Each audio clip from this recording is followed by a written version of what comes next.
మన మున్సిపల్ సిబ్బందిలో పనిచేసే ప్రతి ఒక్క లేబర్ అంటే ప్రభుత్వాలకు ఉన్నంత స్థానంలో ఉన్న వాళ్ళకు చిన్న చూపు. ఎందుకంటే దళితులు దిగువ తరగతి ఉన్న వాళ్ళు పనిచేస్తారు కాబట్టి వీళ్ళ కోసం అడిగే నాదులు లేరు, వీళ్ళని పట్టించుకున్న మా వచ్చే నాదులు లేరన్న ఉద్దేశంతో ప్రభుత్వాలు మా పైన చాలా చిన్న చూపు చూస్తున్నాయి.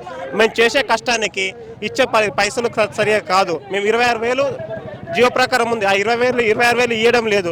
మళ్ళీ నెల 30 రోజులు డ్యూటీ చేస్తాము. వారానికి ఒక లీవ్ ఉండదు.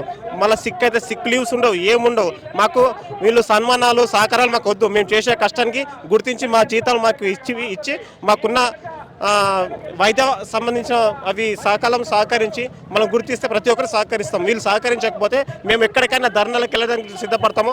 రాష్ట్రాన్ని మొత్తం స్తంభింపజేస్తాము. మేము 3 రోజులు పని చేయకపోతే ప్రతి ఒక్క ప్రజలు ముక్కు మూసుకొని నడవాల్సిందే. ఊరు ఇళ్ళలు కూడా ఉండవలసిందే. నీళ్లు, కరెంట్ ప్రతి ఒక్క సంస్థలో మా సిబ్బంది ఉన్నారు. మా పైన ప్రతి ఒక్క ప్రభుత్వం చిన్న చూపు చూస్తున్నది. ఆ చిన్న చూపు చూసి బంద్ చేసి మేము చేసే పని ఎంత ముఖ్యమైన పని ప్రతి ఒక్కరికి తెలుసు. మాకు సహకరించి మా వేతనాలు మాకు సకాలంలో పెంచితే మేము కూడా మీకు సహకరిస్తాము. మీ పేరు ఎంత రాష్ట్ర దేశవ్యాప్తంగా తీసుకెళ్లే ప్రయత్నం మేము కూడా చేస్తాం. మమ్మల్ని మీరు గుర్తిస్తే మేము గుర్తిస్తాము. మాకు 26,000 జియో ప్రకారం ఇచ్చి మాకు నెలలో కావాల్సిన సెలవులు కూడా ఇచ్చి మా వైద్యానికి సంబంధించిన సదుపాయాలు కల్పిస్తే మీరే పెద్దది. చెప్పండి, మీ ప్రధాన సమస్యలు అంటే జనాల మధ్యలోకి వెళ్ళినా కానీ మిమ్మల్ని నీచంగా చూసే పరిస్థితి కనపడుతుంది. చెత్త వాళ్ళు అట్లా ఏదో ఒక రకంగా అయితే పేర్లు పెట్టి పిలవడం అయితే జరుగుతుంది. మీకు సరైన మర్యాద కూడా లేదు, సరైన జీతం కూడా లేదని చెప్పేసి ఆరోపిస్తున్నారు. ప్రభుత్వం మీ మీద ఆలోచన చేసే ప్రయత్నం చేస్తుందంటారు. అయితే ఒకటి సార్, మాది వరంగల్ జిల్లా, మాది ఆత్మకూరు మండలం ఊరుగొండ గ్రామం. అయితే అక్కడి నుంచి నేను హన్మకొండకు రావాలంటే 100 రూపాయలు ఛార్జెస్.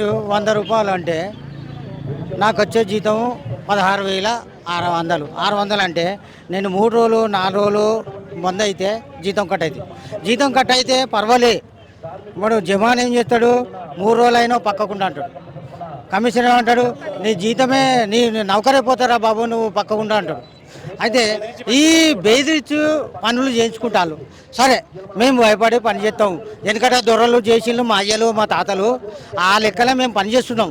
ఎందుకంటే మాదిగా పుట్టుకే మా జీవితం నీచమైన పుట్టుక కాబట్టి అలాంటి జీవితంలో బతుకుతున్నాము.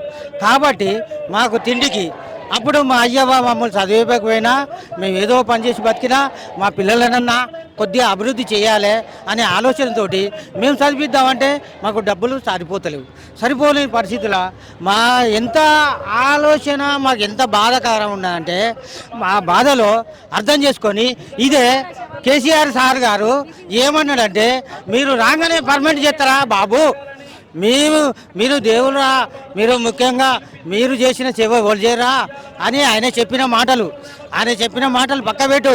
అదే నరేంద్ర మోడీ గారు ఆ సారు కూడా మీరు మున్సిపాలిటీ దేవుడురా అని కాలు కడిగితే మాకేమొస్తుంది? కాలు కడిగితే రాదు. మాకు 1 రూపాయి ఇస్తే భిక్షం ఎత్తే మాకు పుణ్యం వస్తుంది.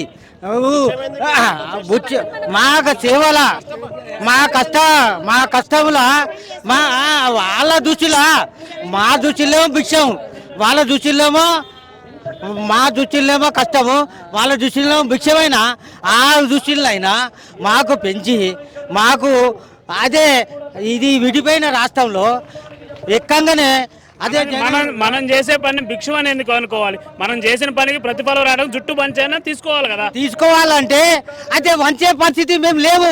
వాళ్ళు దొరల రాజ్యము దొరల సేవలో మేము ఉన్నాము. మేము ఎందుకంటే మేము అంతా బానిసత్వ లెక్కలో ఉన్నాము. కాబట్టి ఇప్పుడు అట్లా చేయము. ఎందుకంటే ఇన్ని రోజులు అణిగి ఉన్నాము, ఎవరు ఏం చేసినా విన్నాము. కానీ ఇప్పుడు మాత్రము జుట్టుబట్టే లెక్కలు ఉన్నాము. రూపాయిగా చేస్తాం, ధర్నాలు చేస్తాం. కేసీఆర్ పక్క పెట్టినట్టుగా మేము ఉండవు. ఎవడు మా నౌకర్లు ఎవరైనా తీసేసినంటే వాళ్ళను జుట్టుబట్టి వసూలు చేసి మా డ్యూటీ మేము చేస్తాం. మా సరైన జీతం మా కడుపు నిండా పొట్ట నింపమని బతిమాలుకొని ప్రభుత్వాన్ని కోరుతున్నాం. వాళ్ళని కాదు, ప్రభుత్వాన్ని బతిలాడేది. మన కాడ ఓట్లు వేసుకొని మన ఓట్లు తీసుకొని ఇవన్నీ చేసిన వాళ్ళు వాళ్ళని మనం బతిలాడే పరిస్థితి వస్తుంది కదా. అదే పరిస్థితి వచ్చిందంటే ఇప్పుడు మాకు సాలి జీతం వచ్చింది కాబట్టి బతిమాలి అడుగుతున్నాము. బతిమాలి కాళ్ళు పట్టి నెట్టెత్తే వాడు బోల్తా పడతాడు. కాళ్ళు పడతా లేబట్టేస్తే ఎడిపోతాడు, బోల్తా పడతాడు. అది మేము కాళ్ళు పట్టే అనేది పరిస్థితి. ఆ పరిస్థితి రాకుండా ఉండాలంటే కాళ్ళు ఎందుకు పడుతున్నామంటే కాళ్ళు పట్టి ఎత్తేయకుండా పైకి పోకు మేము అడ్డం పడకుండా ఉండాలంటే మమ్మల్ని గుర్తించాలని మేము కోరుతున్నాం.